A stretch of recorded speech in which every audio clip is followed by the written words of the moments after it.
Welcome to Facts TV News, where everything is true. Update on elderly woman mauled down by dogs in Falmouth, Trelawney.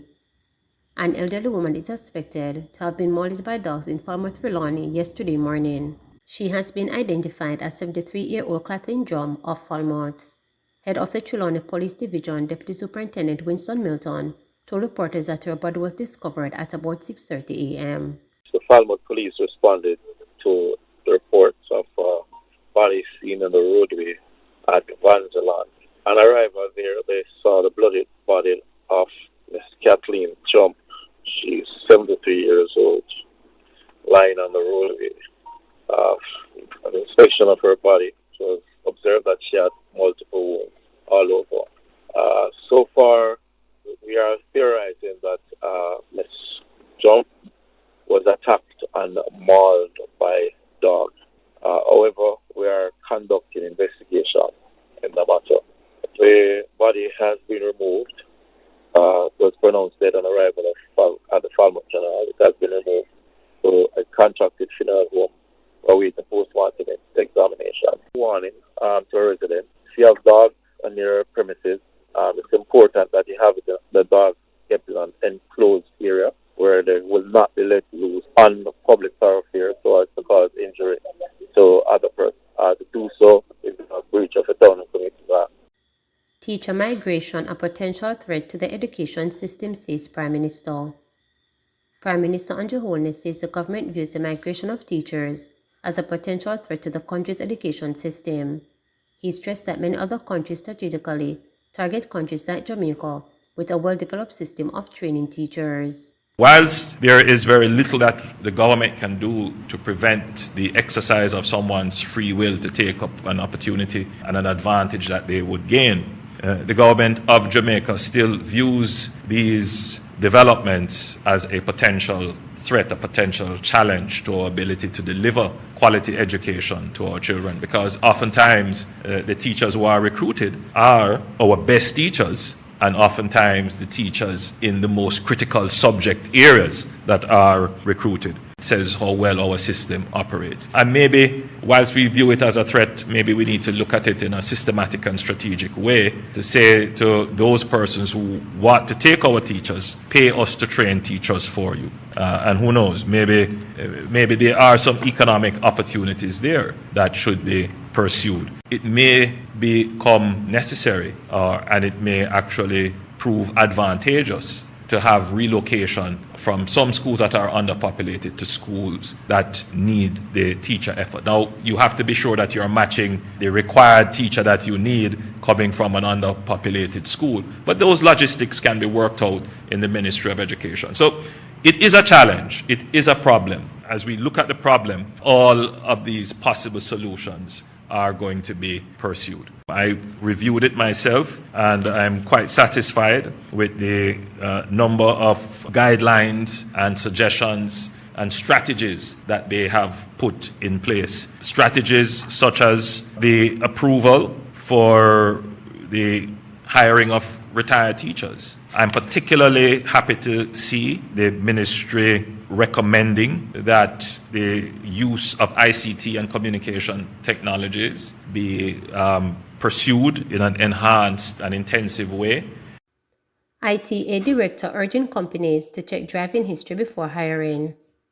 Director of the Island Traffic Authority, ITA, Knut Hart, is urging companies seeking to employ drivers to request driver's abstracts from the ITA to be informed of their driving history.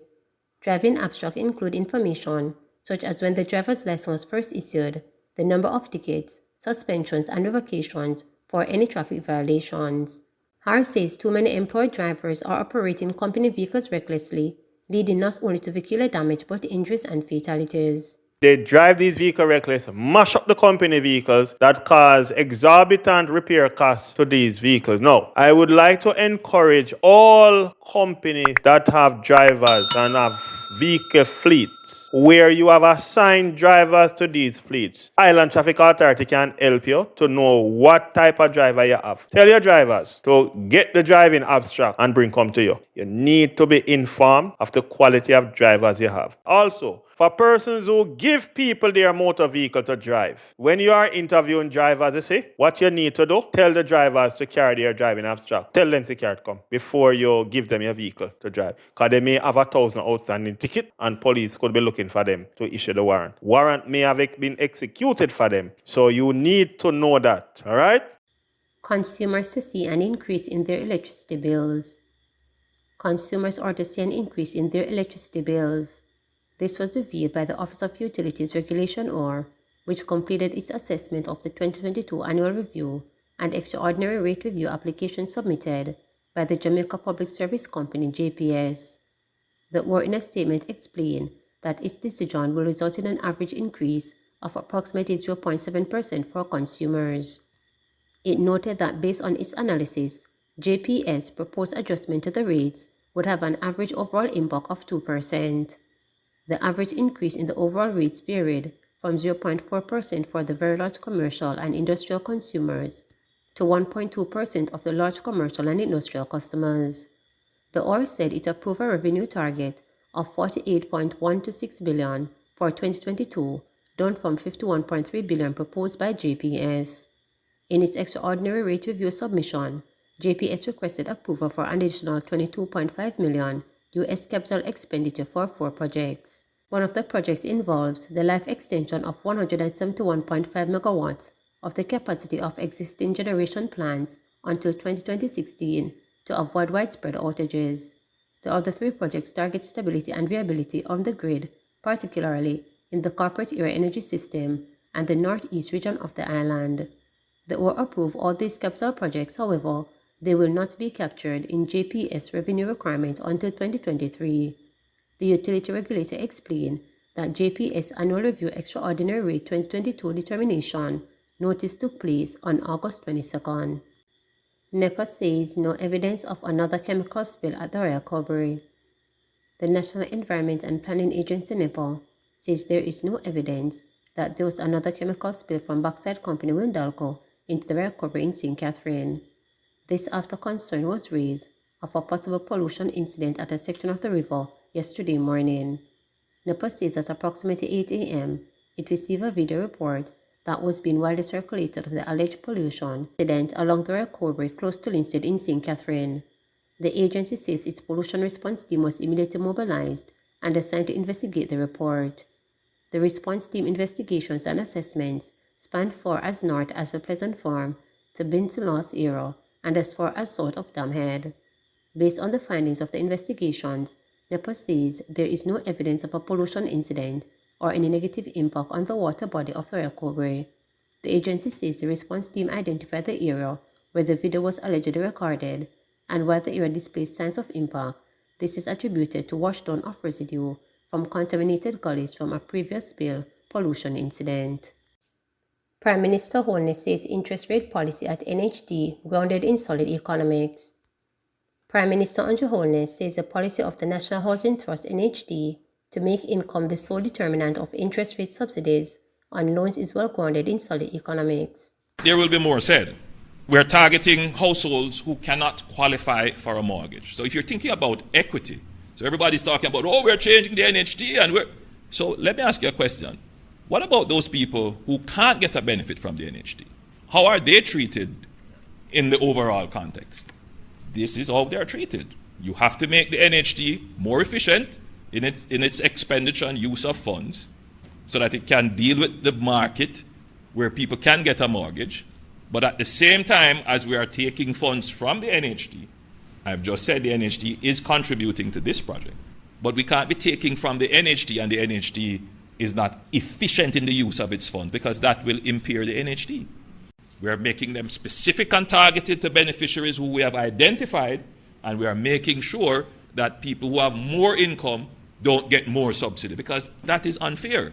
Unfortunately, many subsidies that government gives are hidden. You don't even know that they are subsidies. And because people who are already earning get subsidies, you exacerbate inequality in the society. Now, these are very complex things that I can't explain them all in a 5-minute or a 10-minute presentation.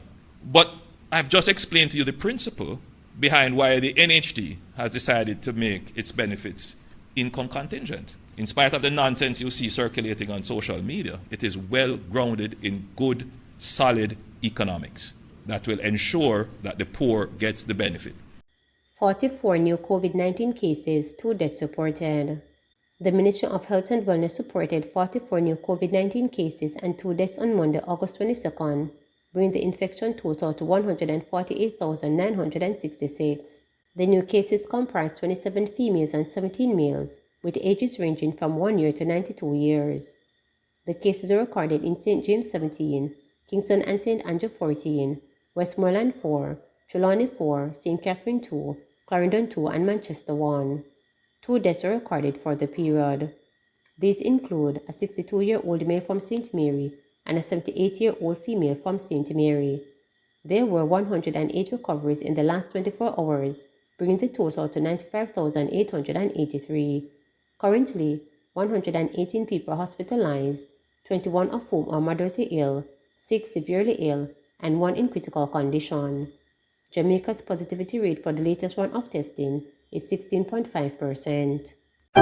Please remember to subscribe, like, share, and click the